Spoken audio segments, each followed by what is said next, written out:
Welcome to Asset Operation Process Descriptions, and thank you for your interest.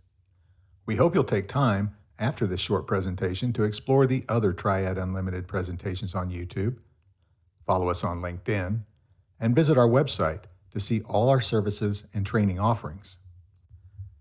Asset Operation Definition.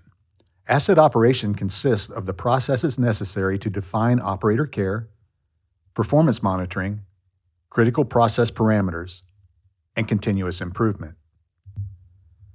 The four processes associated with asset operation are asset operator care and training, which defines the type of care tasks operators can perform; asset performance monitoring, which collects and uses data to quantify asset health; critical process parameters identifies parameters to be monitored to detect deviations in operations that could affect product quality; and asset continuous improvement, which improves performance based on asset performance data. Asset operation benefits. We get efficient and effective asset care by identifying routine tasks that can be performed outside the maintenance work management system. Accurate asset data collection ensures asset health information is of the best quality possible, allowing the best decisions related to necessary asset care. Identifying attributes that must be monitored to detect deviations in standardized production operations and product output quality ensures operators are aware of critical parameters. And assessing performance data to find out the cause of issues and incorporate lessons learned allows effective adjustment of processes to improve asset performance. Operator care is just what it sounds like. Asset owners and operators participate in asset management by participating in the site acceptance testing, maintaining proficiency in asset operation, process functions, and process parameters, identifying and communicating early indications of asset potential failure, and performing asset operational care and upkeep. Operator care maintenance or upkeep is usually restricted to a list of tasks that are specific to each asset or process, kind of like what's indicated on the slide with that checklist. Operator care tasks are generally non-invasive. They don't require a formal lockout tagout and are focused on routine care items linked to non-critical failure modes.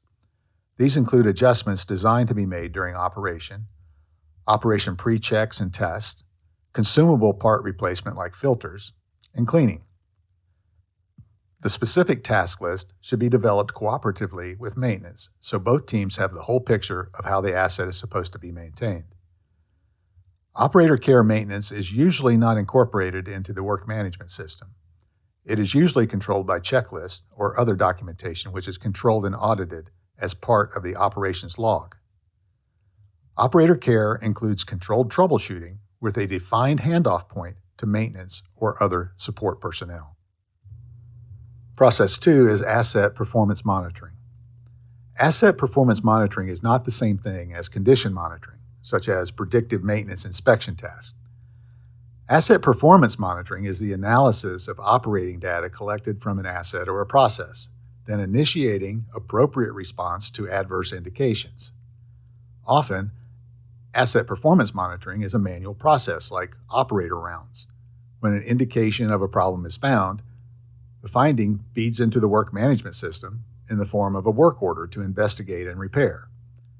Sometimes the process is automated, and performance analysis software is utilized to collect asset performance data and generate a work order when certain performance parameters or process indications are detected. The decisions about how data will be collected are typically risk-driven as defined by asset priority or failure mode priority. Remember, we want to identify potential failures on critical assets as soon as possible, so we have the best opportunity to mitigate or avoid the failure consequences.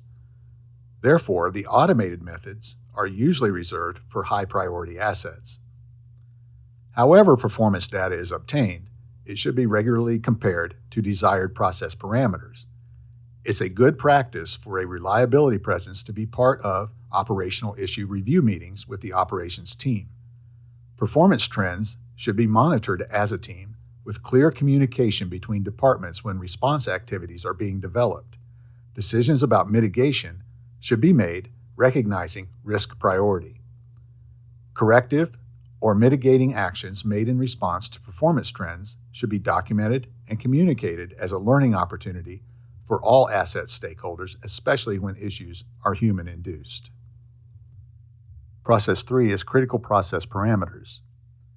Critical process parameters, or CPP, in pharmaceutical manufacturing are key variables affecting the production processes. CPPs are attributes that are monitored to detect deviations in standardized production operations and product output quality or changes in critical quality attributes. CPPs should be based on the Quality Target Product Profile, or QTPP, which describes the design criteria for the product being produced. The idea is the critical parameter variability can have an impact on the product quality attributes and therefore should be identified and monitored. It is a process like identifying failure modes, with consequences limited to how the failure affects potential key attributes of the product, and then ensuring the failure modes are monitored. CPPs should play a significant role in asset prioritization ranking, failure mode identification, and proactive task development. CPPs should be defined during the process design by review of critical quality attributes to understand if they can be impacted by process variables. The amount of control focused on CPPs is in direct relation to the risk of impact on quality. Methods used to collect, monitor, and analyze CPP data should be formally described, trained upon, and controlled to reflect changes. Asset management success is measured in asset uptime, or reliability.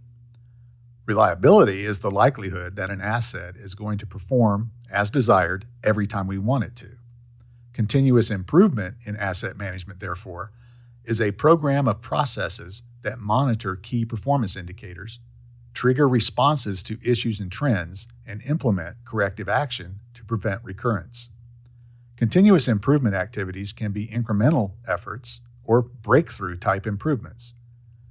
Since asset management is a series of processes, as illustrated by the Asset Management Framework, improvement is usually incremental improvement of a process and its intended output. Continuous improvement should be supported by development of a continuous improvement process toolbox with a clearly described use for each tool, how its use is triggered, and who is responsible to champion each tool, and how the tool will be executed.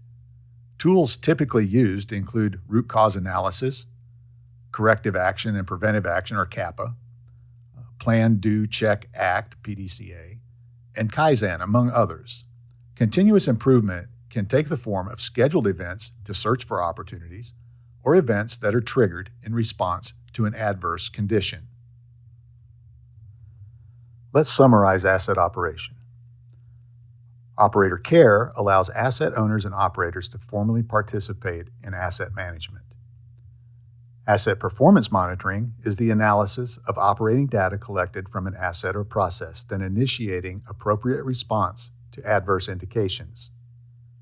Critical process parameters, or CPPs, are attributes that are monitored to detect deviations in standardized production operations and product output quality or changes in critical quality attributes. Continuous improvement in asset management is a program of processes that monitor key performance indicators, trigger response to issues and trends, and implement corrective action to prevent recurrence. This concludes the Asset Operation Process Descriptions presentation. Thank you for participating.